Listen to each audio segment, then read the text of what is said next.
Shalom Bapak Ibu Saudara. Nah, puji Tuhan kita sama-sama menyimak apa yang jadi pesan Tuhan buat kita. Judul pesannya adalah gini.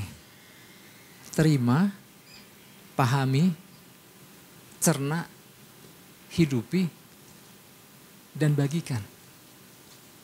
Oh, ini lagi bicara tentang apa ini? Makanan apa nih? Terima, pahami, cerna. Wah, mau dikasih kue gitu ya. Oke, saya ulangi. Terima, pahami, cerna, hidupi, dan bagikan. Ya, ini tentang apa nih Bapak Ibu Saudara? Nggak tahu ya. Oke, mungkin masih belum menangkap. Kita sama-sama baca, kita buka Yehezkiel 3 ayat 1 sampai 3. Oke, mulai dari ayat 1 kita baca bergantian. Saya ayat yang pertama ini, firman-Nya kepadaku, hai anak manusia, makanlah apa yang engkau lihat di sini. Makanlah gulungan kitab ini dan pergilah, berbicaralah kepada kaum Israel. Silakan ayat 2. Maka aku bukalah mulutku dan diberikannya gulungan kitab itu, kumakan. Ayat 3. Lalu firman-Nya kepadaku, hai anak manusia, makanlah gulungan kitab yang kuberikan ini kepadamu dan isilah perutmu dengan itu. Lalu aku memakannya dan rasanya manis seperti madu dalam mulutku. Ya. Nah Bapak Ibu Saudara, jadi sesuai dengan judul pesan yang tadi saya sampaikan, terima, pahami, cerna, hidupi, dan bagikan. Ini lagi bicara tentang apa sih? Firman Tuhan, perkataan Tuhan. Sedikit latar belakang apa yang maksud daripada yang tadi kita bahas tentang Yehezkiel tentunya. Tetapi ya ini buat kita rekan-rekan pengkhotbah bukan bicara tentang sejarah Yehezkiel dan apa yang dilakukan Yehezkiel. Simpel aja sebetulnya. Yehezkiel terima firman dan dia memakannya. Ya. Oke. Jadi Yehezkiel adalah seorang imam, dulunya ada seorang imam yang termasuk orang-orang yang dibuang ke Babel. Ya. Sebelum Yerusalem dihancurkan oleh Nebukadnezar. Nah di negeri yang jauh di pembuangan itu ya dipanggil Tuhan jadi nabi. Ya. Nah panggilan Yehezkiel disertai dengan awalnya kalau kita baca Yehezkiel yang pertama, panggilan Yehezkiel itu disertai dengan penampakan Tuhan yang luar biasa. Yaitu baca sendiri di pasal pertama ya.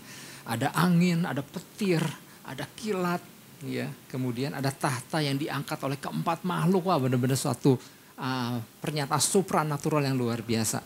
Alam rohani ya. Begitu dahsyat dan luar biasa. Di situ dikatakan kemuliaan Tuhan yang ditunjukkan Tuhan kepada Yehezkiel.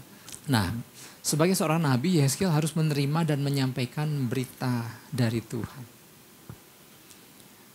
Nah, berita yang harus disampaikan ini bukan berita yang menyenangkan buat umat Israel. Beritanya adalah tentang peringatan. Beritanya adalah tentang pertobatan. Beritanya adalah tentang penghukuman dan lain-lain. Ya. Yang tentunya adalah gini, orang yang dengar tuh gak enak.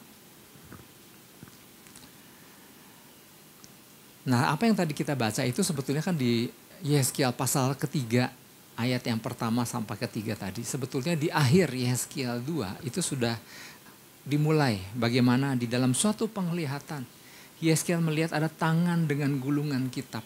Nah, ini berbicara Tuhan ya menyampaikan kebenaran firman Tuhan.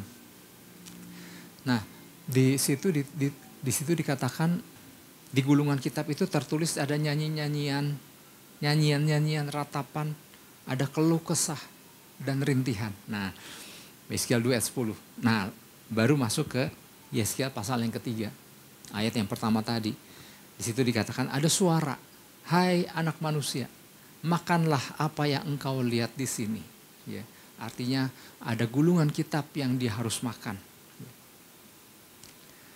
Tentu kita ngerti maksudnya yang dimaksud gulungan kitab yang harus dimakan itu bukan dalam makna yang sesungguhnya dia harus mengunyah si gulungan kertas atau gulungan kitab itu ya. Tetapi ini kan di dalam suatu penglihatan.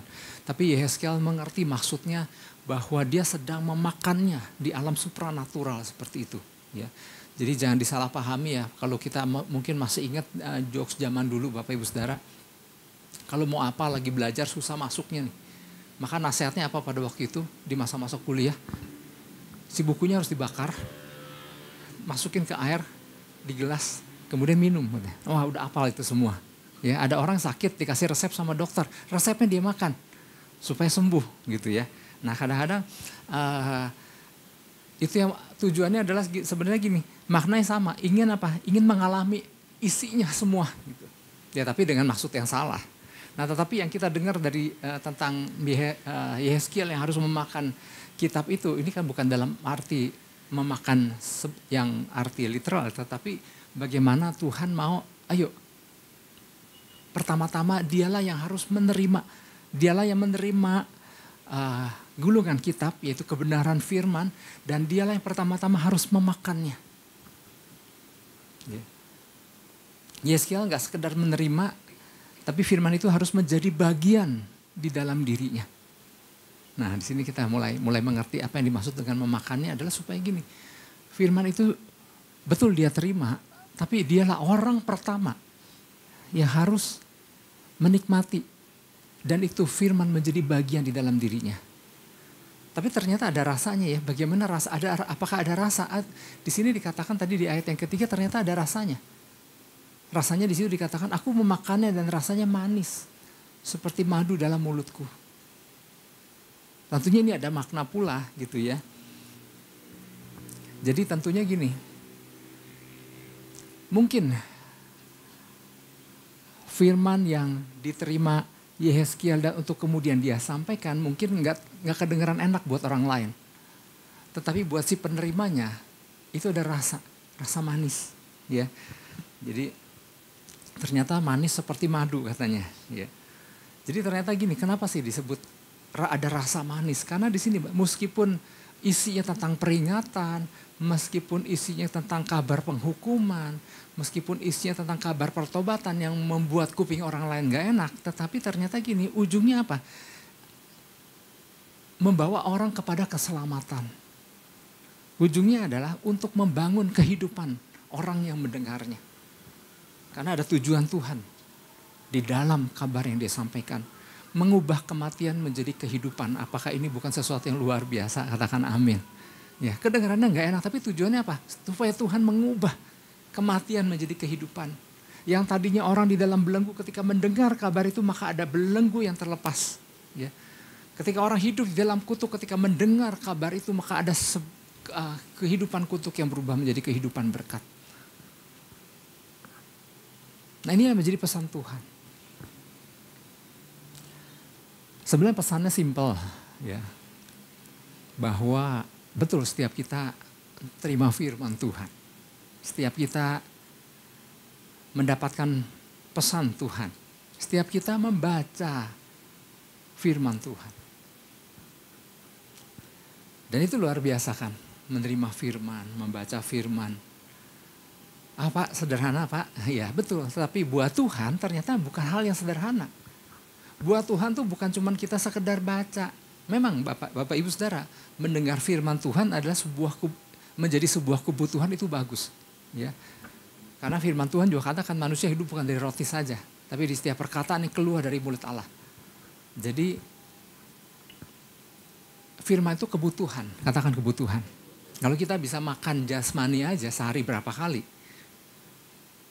maka ada makanan rohani yang menjadi kebutuhan manusia rohani kita. Ya. Dan itu bagus, kita memasukkan firman Tuhan demi firman Tuhan. Lalu kemudian kita ngerti bahwa apa yang kita terima, kita harus membagikan, memberitakan firman. Betul, tapi melalui pesan ini penekanannya ada lagi nih. Tuhan memberikan penekanan khusus bahwa firman Tuhan itu harus dimakan terlebih dahulu oleh si penerima. Harus di apa dulu? Harus dimakan. Karena gini, banyak orang yang menerima firman Tuhan. Banyak orang yang dengan mudah sekali membagikannya. Tetapi ternyata gini, disadari apa enggak disadari. Pesan Tuhan bilang gini, enggak banyak orang yang memakannya. Enggak banyak orang yang memakannya dulu buat dirinya sendiri. Supaya firman itu tercerna dengan baik. Berproses di dalam dirinya. Ya. Jadi firman yang ini berbicara tentang firman yang diterima itu harus mengubah dirinya terlebih dahulu. Wow. Nyampein firman ternyata gampang Bapak Ibu Saudara. Tapi ternyata pesan Tuhan buat kita bukan sekedar kita terima dan kita bagikan. Apalagi di HP kita kan ya, dapat kopi, kirim balik. Tetapi yang Tuhan inginkan adalah Tuhan mau kita sama seperti Yehezkiel menerima firman. Dan dia memakan gulungan firman itu, gulungan kitab itu. Supaya dialah orang yang pertama yang memakannya, mencernanya, berproses di dalam dirinya. Dan dialah orang pertama yang mengalami perubahan terlebih dahulu. Karena dia menerima firman dari Tuhan. Baru kemudian ia membagikannya setelah ia hidupi bagi dirinya. Dirinya terberkati dan orang lain menerima impartasinya. Wow. Ternyata hal baca firman, menerima firman gak simple itu. Ternyata buat Tuhan, dia menekankan lewat pesannya. Jangan lupa, itu dimakan. Sehingga menjadi bagian daripada diri kita setiap orang percaya. Yang mau katakan amin. Ya, karena gini, membagikan firman itu gampang. Ngajar itu gampang. Menghidupinya itu yang gak mudah Bapak Ibu Saudara. Nah oleh sebab itu beberapa hal yang perlu kita pahami. Berkaitan dengan pesan yang kita terima ini. Bahwa gulungan kitab itu ya, dalam tanda kutip gulungan kitab itu harus dimakan terlebih dahulu. Beberapa di antaranya. Yang pertama adalah, kitalah orang pertama yang harus menghidupinya. Dan bertumbuh terlebih dahulu. Maksudnya si penerima. Entahkah kita membaca secara pribadi. Ataukah kita menerima pesan Tuhan. Bahwa kitalah orang pertama yang harus menghidupinya.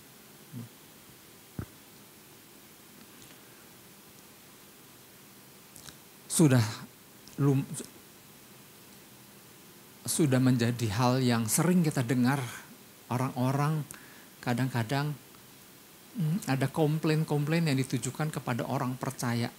Ya, kita udah sering dengar. Percuma ke gereja tiap hari gitu, sering dengar orang gitu ya. Percuma ke gereja tiap hari. Kalau ternyata nggak ada perubahan katanya gitu. Nah itu tuh sering tuh kita dengar. Ya. Bukannya ke gereja jadi percuma, enggak. Tetapi ada orang yang mengharapkan terjadinya suatu perubahan akibat seseorang yang rutin beribadah. Percuma sibuk pelayanan di gereja dan pelayanan di mana-mana kalau anggota keluarga enggak merasakan dampak apa-apa. Sering kan kita dengar kayak gitu. Ini akibatnya adalah memang gini. Ini pesan yang kita dengar pagi ini merupakan satu jawaban dari pertanyaan-pertanyaan tadi, dari komplain-komplain tadi bahwa ternyata gini. Betapa pentingnya kita menjadi orang yang menghidupi, memakan daripada firman itu terlebih dahulu. Sering mendengar firman itu bagus, sering membaca firman itu luar biasa. Ya, karena firman itu harus menjadi seperti makanan sehari-hari kita. Nah yang diperlukan apakah firman itu benar-benar dimakan atau tidak. Ya. Jadi kalau pesan Tuhan itu datang buat kita hari ini, itu artinya buat saya, Bapak, Ibu, dan Saudara. Yehezkiel 3 ayat 2. Di situ dikatakan, maka kubukalah mulutku dan diberikannya gulungan kitab itu, ku makan. Wah, jadi ternyata firman itu harus dimakan. Biarlah kita punya waktu untuk mencernanya, mendigestnya, ya. Jadi perintah untuk memakan gulungan kitab adalah memang simbol sih ya, gambaran bagaimana firman Tuhan itu harus diterima, dihayati, ya, direnungkan. Kita sering dengar ya, apalagi kita sering dengar 4M, membaca, merenungkan, menghidupi, dan membagikan. 4M itu. Jadi firman itu diterima, dihayati, dicerna, dihidupi, sebelum itu disampaikan. Seorang hamba Tuhan bernama Meyer di situ dikatakan bahwa bilang gini dia, tidak ada kesalahan yang lebih besar daripada menganggap bahwa karena kita terus-menerus menangani firman Tuhan, ini terjemahan jadi ke dalam bahasa Indonesia jadi agak janggal. Tidak ada kesalahan yang lebih besar daripada menganggap bahwa karena kita terus-menerus berurusan dengan firman Tuhan kan. Kita orang percaya kan urusan firman Tuhan kan, menangani firman, dengar firman, mengajar dan lain-lain untuk tujuan menasihati orang lain, membangun orang lain. Di situ dikatakan tidak ada kesalahan yang lebih besar ketika kita tidak memakannya buat diri sendiri. Berurusan dengan firman, terima firman, baca firman, ngajar ini dan itu. Di situ dikatakan gak ada kesalahan yang lebih besar kalau kita cuma membagi-bagikan aja tapi tidak pernah menghidupinya di dalam kehidupan kita. Apabila kita gak memakannya buat diri kita sendiri. Yeskiel tahu bahwa ia harus menyampaikan pesan Tuhan kepada bangsa Israel. Namun Tuhan gak mau memakai Yeskiel sebagai penyambung lidah Tuhan. Kita sering dengar kan penyambung lidah Tuhan. Jadi kita seseorang terima, Yeskiel terima pesan dari Tuhan, Yeskiel terima gulungan kitab dari Tuhan. Tuhan gak mau Yeskiel kemudian menyampaikan kepada bangsa Israel. Tuhan mau Yeskiel, you makan dulu. You pahami dulu, you cerna buat dirimu. Sama waktu kita dengar, waktu kita baca, waktu kita terima firman. Kita menemukan sesuatu dan kita bagikan, puji Tuhan dengan itu. Tetapi jangan lupa dimakan dulu. Ya, menjadi orang pertama yang harus mengalami apa yang dia terima terlebih dahulu. Jadi Yeskiel harus menerima, memahami, mencernanya, menghidupinya sebelum ia menjadi pembawa pesan buat firman itu. Sama halnya dengan kita Bapak Ibu Saudara. Firman demi firman Tuhan kita terima, pesan demi pesan Tuhan kita terima. Dan kita bersyukur bahwa kita nggak kekurangan firman Tuhan. Kita nggak kekurangan perkataan Tuhan. Katakan amin. Ya. Selalu Tuhan memberikan tuntunannya. Ini kita satu hal kita bersyukur. Ya. Tapi Tuhan tidak mau kita sekedar menerima, mencatatnya, membahasnya. Kemudian berlalu begitu saja. Tunggu pesan selanjutnya minggu depan. Tuhan mau kita menjadi orang pertama yang memakannya dalam tanda kutip. Menjadi orang pertama yang memakannya, kemudian mengalami pertumbuhan melalui kebenaran firman Tuhan itu. Ya, jadi sebetulnya pesan Tuhan ini sebetulnya berkisar tentang hal yang mungkin buat orang percaya adalah hal sederhana. Tetapi kita diingatkan, wow, Tuhan tuh lihat. Harus dimakan katanya. Harus diapain? Harus dimakan ternyata. Ya. Jadi kedewasaan rohani seseorang itu nggak diukur dari seberapa lama dia ikut Tuhan. Ya, masing-masing kita punya masa pengiringan kita sama Tuhan. Tetapi ternyata gini, kedewasaan rohani nggak diukur dari seberapa lama iring Tuhan. Tapi seberapa ia menghidupi apa yang ia dengar. Jadi apabila kita mungkin belum terlalu lama ikut Tuhan, jangan kita selalu berkata, selalu menjadi orang yang paling muda di dalam mengikuti Tuhan. Oh enggak. Karena kedewasaan rohani itu nggak diukur dari seberapa lama seseorang. Tapi seberapa dia menghidupi apa yang dia dengar. Seberapa ia taat melakukan apa yang ia dengar. Ya.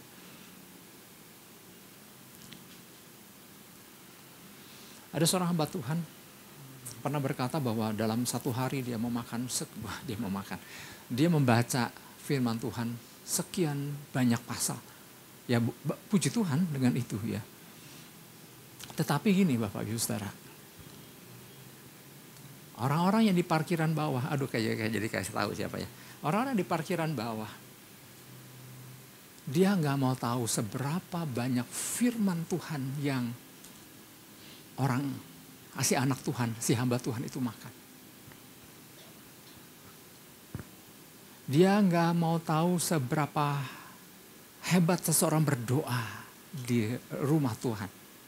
Yang dia tahu adalah hasil dari apa yang dia lakukan orang-orang yang ada di atas. Karena itulah yang mereka rasakan. Karena kita turun, kita nggak membacakan firman Tuhan itu. Yang mereka nantikan, seperti apa sih orang-orang yang setiap hari dengar firman Tuhan. Ya ini kita sama-sama belajar semua ya. Yang mereka lihat adalah bagaimana hasil dari apa yang dilakukan oleh si orang-orang percaya ini. Ya. Saya mungkin pernah menyampaikan ini. Suatu kali Bapak Ibu Saudara, tapi rasanya waktu belum kita ada di gedung ini. Suatu kali ada sepasang pria dan wanita. Jadi si anak muda perempuan ini tuh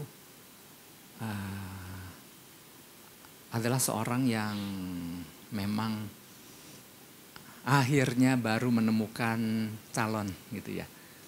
Dan si pria ini dia yang mengajak, ayo bertekun di dalam Tuhan gitu ya. Nah, jadi si anak wanita ini yang membawa si pacarnya ini untuk mulai doa pagi. Saya nggak tahu siapa yang ingat ini. Awalnya berdua, tapi karena memang si anak perempuan ini kan harus kerja, maka akhirnya si anak pria itu, si pacarnya itu, ya, hubungan mereka udah terjalin cukup dekat dan mereka memasuki masa-masa mau nikah. Gak lama lagi mau nikah gitu. Nah, satu kerinduan bahwa dia harus membawa si pacar prianya ini untuk dengar firman. Awalnya sama-sama dengar firman, lama-lama si pria yang akhirnya tiap hari dengar firman sampai suatu hari mau ikut kelas pengajaran, Bapak Ibu Saudara. Ya, puji Tuhan dengan itu. Dia dengar pengajaran baru, kelas pengajaran baru mungkin ke-1 dan ke-2, saya juga nggak tahu ya, saya lupa ya. Tapi artinya baru di awal-awal. Si anak pria ini mendatangi saya, Pak, saya minta waktu berbicara pribadi. Ya, saya bilang silakan. Saya mau mengaku terus terang bahwa saya itu sebetulnya sudah memiliki keluarga. Saya orang luar kota. Awalnya saya menyembunyikan bahwa saya sudah berkeluarga. Saya juga tidak memberitahukan kepada calon istri saya. Saya mau katakan saya sudah berkeluarga. Firman yang saya terima ini benar-benar menemplak saya. Tiap terima firman, saya harus membuka, harus berterus terang bahwa saya itu seorang yang sudah berkeluarga. Oke, puji Tuhan, saya bilang, gitu ya. Terus apa yang akan kamu lakukan? Saya akan bilang sama calon saya bahwa sebetulnya saya sudah menikah. Dan saya akan pulang kembali ke tempat di mana saya berasal. Dan saya akan membangun keluarga saya yang sudah saya tinggalkan. Wow, ini luar biasa Bapak Ibu Saudara. Sedih sih, ya. Tentu si anak perempuan, gitu ya. Memang akhirnya nggak jadi Bapak Ibu Saudara. Pria ini kembali dan kemudian membangun rumah tangganya. Firman yang kita dengar itu bekerja di dalam, ketika seseorang memakannya, maka dia bekerja di dalam dirinya dan dia menyadari bahwa selama ini apa yang dia lakukan ternyata salah. Baru menyadari lewat apa? Ketika ada kebenaran firman Tuhan yang dia terima, bukan yang dia cuma dengar, yang dia kemudian cerna. Dan dia mengambil satu keputusan besar. Dan ini mengagetkan semua keluarga besar. Dan mulai ada di dalam hati kita, siapa ya gitu ya. Udah nggak usah. Ya. Itu udah cukup lama. Ya. Jadi firman Tuhan itu dikatakan rasanya manis seperti madu, menunjukkan bahwa firman Tuhan itu memang indah, katakan indah. Mengandung kuasa, menyenangkan dan memuaskan meskipun rasanya pesannya mungkin nggak mudah. Ya. Sebetulnya yang ngalami, ada satu tokoh lain di Alkitab yang ngalami persis yang dialami oleh Yehezkiel di Perjanjian Baru. Namanya Rasul Yohanes. Ya, kalau kita buka di Wahyu 10 ayat 9, hal yang sama. Dia juga ngalami hal yang sama. Ya, di situ dikatakan Wahyu 10 ayat 9. Lalu aku pergi kepada malaikat itu. Dan ia meminta kepadanya supaya ia memberikan gulungan kitab itu kepadaku. Katanya kepadaku, ambillah dan makanlah dia. Ia akan membuat perutmu terasa pahit, tapi di dalam mulutmu ia akan terasa manis seperti madu. Ya. Ada di mulut terasa manis, tapi di perut terasa pahit. Ya ini adalah gambaran bahwa mungkin nggak mudah untuk mencernanya, mungkin satu templakan gitu ya, mungkin sesuatu yang nggak enak. Tetapi percayalah, firman Tuhan itu manis seperti madu. Karena Tuhan punya tujuan dahsyat di balik semuanya itu. Katakan amin. Wow. Nah, Yohanes merasakan hal yang sama, yaitu manis di mulut meskipun terasa pahit di perut. Jadi Yeskiel dan Yohanes mengalami apa yang dikatakan ternyata di Mazmur 119 ayat 103. Di situ dikatakan betapa manisnya janjimu itu bagi langit-langitku, lebih daripada madu bagi mulutku. Ya. Pastikan bahwa firman Tuhan itu sebetulnya indah, manis. Ya. Jadi ada seorang hamba Tuhan bilang gini, orang yang memiliki kepekaan rohani akan menganggap firman Tuhan itu manis seperti madu. Sehingga itu menjadi sebuah kerinduan, ingin mencicipi, menikmati. Tapi jika seorang gak menemukan sesuatu yang manis dan memuaskan di dalam ayat-ayat yang dia baca, maka jangan-jangan indera pengecap rohaninya telah menjadi tumpul. Jadi artinya gini, firman seharusnya menjadi kegemaran karena memang manis seperti madu. Mungkin di perut jadi pahit, mungkin waktu menyampaikan yang gak enak. Tetapi firman itu menjadi bagian daripada suatu kesukaan kita maksudnya. Ya. Oke, itu yang pertama. Jadi kitalah yang pertama harus menghidupinya dan bertumbuh terlebih dahulu. Yang kedua kitalah yang seharusnya menjadi penjaga temperatur rohani bagi diri kita sendiri dan orang lain. Kita sering mendengar ya pada waktu masa-masa lalu kita sering mendengar tentang perbedaan termometer dan termostat. Termometer itu alat untuk menunjukkan temperatur sebuah benda atau tubuh manusia bisa. Para juru masak profesional di dalam memasaknya dia juga menggunakan termometer ya. Seberapa temperatur ini daging, seberapa temperatur kue yang suka bikin kue juga kadang menggunakan termometer untuk mengetahui suhu daripada benda atau makanan yang dia sedang olah.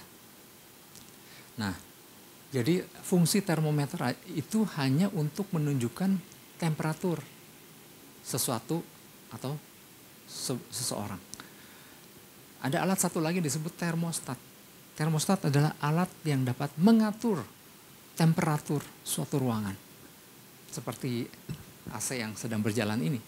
Kan ada remote-nya. Nah, remote itu berfungsi sebagai termostat. Kalau kurang naik dinaikkan, kalau kurang dingin ya direndahkan. Nah, jadi melalui termostat itu kita bisa mengatur temperaturnya harus segimana gitu. Maunya seperti apa. Nah, melalui alat termostat. Bukan termometer. Termometer hanya menunjukkan aja. Nah, seperti itulah tugas Yeskiel. Ia membawa pesan Tuhan disertai dengan tugas melalui dirinya untuk apa? Mengangkat hidup umat Israel ke standarnya Tuhan. Itulah tugas daripada Yeskiel. Nah, kita buka dulu ayatnya. Yeskiel 3 ayat 4.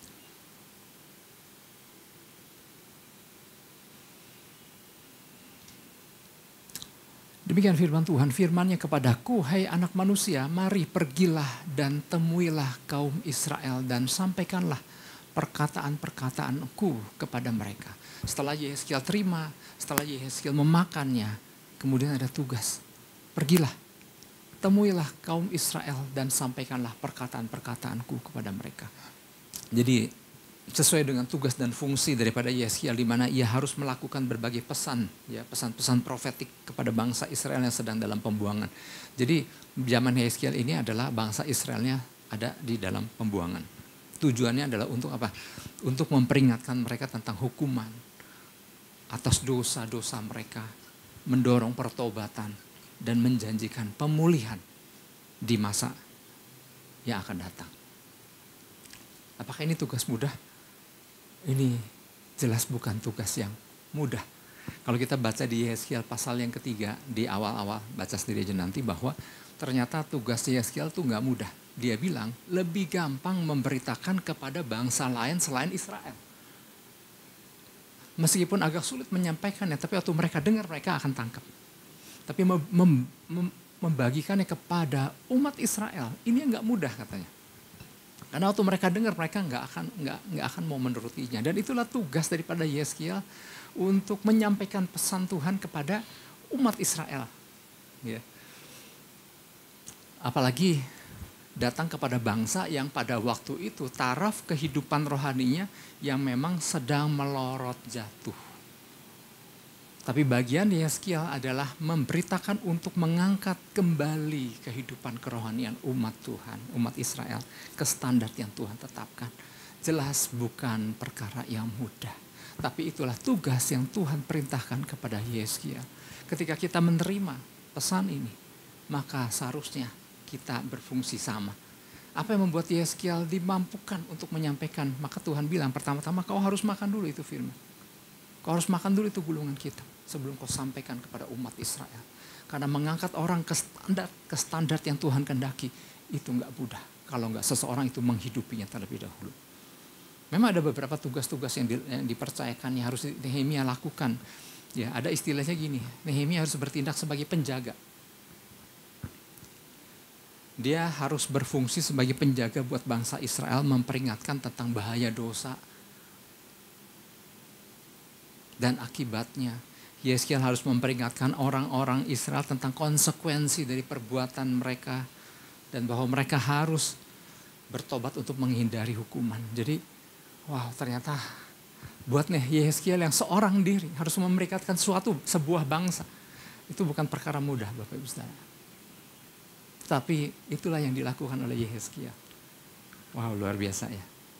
Dia bertindak sebagai penjaga, dia juga harus menyampaikan firman Tuhan. Jadi Yeskiel harus menyampaikan pesan-pesan Tuhan kepada bangsa Israel, baik mereka mau mendengarkan maupun tidak mendengarkan.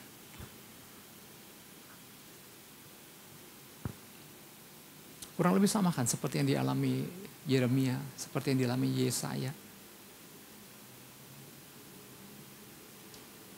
Keberhasilan mereka di dalam mengiring Tuhan bukan dilihat dari seberapa orang yang mau dengar dan bertobat, tapi seberapa ia mau taat dan melakukan apa yang Tuhan perintahkan. Dan kemudian gak gampang pula Yeskiel harus melakukan apa? Tindakan simbolis. Tuhan kan suruh kan, kau gambar kota di atas sebuah batu. Yaitu maksudnya kota Yerusalem. Dan kau berbaring ke samping kiri selama 390 hari. Dan Yeskiel lakukan itu. Untuk memperlihatkan pada bangsa Israel seperti itulah keadaan yang akan terjadi. Kadang-kadang di situ dikatakan dia harus memakan makanan yang dimasak di atas kotoran manusia untuk menggambarkan nanti kelak penderitaan dan hukuman seperti inilah yang akan menimpa bangsa Israel. Dan Yeskiel lakukan itu. Jadi dia melakukan tindakan simbolis. Tapi di dalam ketaatannya dia lakukan itu. Supaya dilihat bahwa seperti inilah berita yang dia sampaikan. Seperti inilah yang akan terjadi kelak. Wah, ternyata menaikkan orang ke standar yang dikehendaki Tuhan. Ini gak mudah. Tetapi Yeskiel lakukan itu. Kemudian di samping Yeskiel juga seorang yang mendeskripsikan kemuliaan Tuhan itu seperti apa. Jadi dia juga menerima penglihatan tentang kemuliaan Tuhan, bait Allah yang baru. Ya, menjadi dasar pemulihan bangsa Israel di masa depan. Jadi lengkaplah apa yang diberitakan oleh seorang yang bernama Yeskiel ini. Jadi secara keseluruhan Yeskiel berperan sebagai seorang nabi yang memperingatkan dan menghibur bangsa Israel. Memperingatkan akan dosa yang mereka lakukan untuk kembali kepada jalan yang sebenarnya. Tapi juga sekaligus memperlihatkan tentang sekaligus menghibur bangsa Israel tentang apa yang akan Tuhan nyatakan di masa yang akan datang. Nah, tindakan dan pesan-pesan ini bertujuan agar membawa bangsa itu kembali kepada jalannya Tuhan. Nah, itulah sedikit tentang Yehezkiel. Nah, seperti yang Yehezkiel, seperti fungsi yang dilakukan Yehezkiel, Tuhan mau kita pun sebagai orang percaya berfungsi seperti yang dilakukan oleh Yehezkiel. Gak mudah, tapi pertama-tama waktu kita menerima kebenaran, kitalah orang yang pertama yang harus memakan gulungan, istilahnya gulungan kitab itu terlebih dahulu. Ya. Kita harus berfungsi sebagai orang yang menjaga temperatur rohani, baik pada diri sendiri, di tengah keluarga, di tengah komunitas, di tengah apapun lingkungan yang Tuhan percayai, kitalah yang harus menjadi penjaga temperatur rohaninya. Ya. Apakah mudah berfungsi seperti itu? Ya tentu nggak mudah, ya tentu nggak enak. Ya karena dunia seperti firman Tuhan katakan sedang menuju kepada standar yang melorot jauh jatuh dari kebenaran firman Tuhan. Bahkan Alkitab bilang dunia sedang menuju kebinasaannya dan kita orang percaya harus menaikkan temperatur rohani semua orang termasuk orang percaya ke standarnya Tuhan. Firman Tuhan katakan di dalam Roma 12 ayat 2, berubahlah oleh pembaruan budimu. Jangan menjadi serupa dengan dunia. Jadi dunia sedang menuju kepada sesuatu arah kebinasaan. Nah di situ dikatakan jangan menjadi serupa dengan dunia ini. Tapi berubahlah oleh pembaruan budimu. Ternyata kita harus menjadi orang-orang yang menaikkan terus. Gimana kita bisa menjaga standar Tuhan? Pertama-tama memang kita harus pertama menghidupinya. Nah Bapak Ibu Saudara ingat gak di Komsel? Ada survei beberapa waktu yang lalu. Waktu pesannya Nehemia. Di dalam sebuah keluarga. Siapa yang berfungsi sebagai Nehemia di dalam keluarga? Yaitu orang yang melihat bahwa ada tembok batu-batu yang telah berjatuhan. Benteng-benteng yang porak-poranda. Mungkin yang udah bolong, mungkin yang perlu dibangun kembali. Siapa yang pertama melihat dan kemudian mengajak anggota keluarga untuk bangun kembali seperti itu? Semua kan menjawab survei itu kan. Kebanyakan rata-rata menjawabnya di dalam keluarga. Selalu. Betul sih kebanyakan istri. Tapi di dalam keluarga ternyata cuma satu orang. Mesti yang jadi Nehemia siapa? Semua. Seharusnya kan ini kan anak orang-orang percaya semua kan. Kenapa Nehemia cuma satu yang menyadari bahwa ada sesuatu yang jatuh, ada sesuatu yang harus dibenarkan. Tapi kemudian kenapa yang menyadari selalu ada satu orang dan kebanyakan orang itu adalah kalau di youth ya, mama gua katanya. Mamaku. Mau. Siapa yang suka ngomong ya? Mamaku katanya gitu. Nah, seharusnya semua anggota keluarga adalah Nehemia atau Yehezkiel.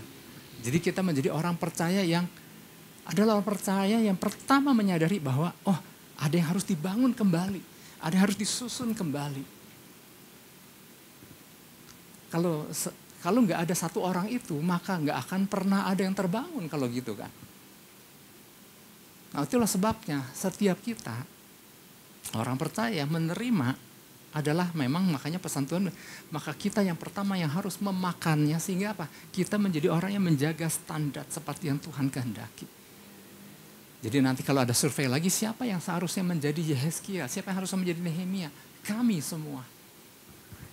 Karena di situ kita akan saling mengingatkan, kita harus menjaga temperatur.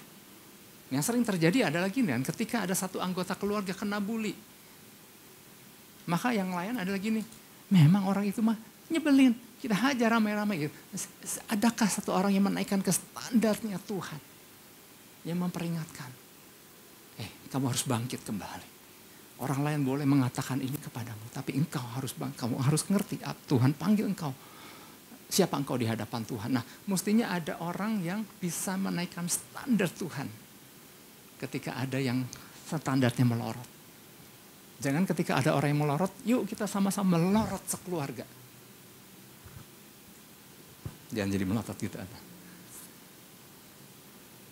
ketika di komunitas, ketika ada temperatur yang turun. Nah, seringkali kan saya cuman gini kan melihat, tidak adakah satu orang yang mengingatkan, gak seharusnya kita lakukan itu. Karena firman Tuhan kan, nah itu tuh keren banget. Dan semestinya bukan satu orang, tetapi semua orang menyadari bahwa kita gak boleh gini. Kita harus, yuk kita kembali lagi kepada standar yang Tuhan kehendaki. Seperti ini loh yang Tuhan inginkan melalui pesan ini. Ini berbicara buat kita, saya, Bapak, Ibu, dan Saudara.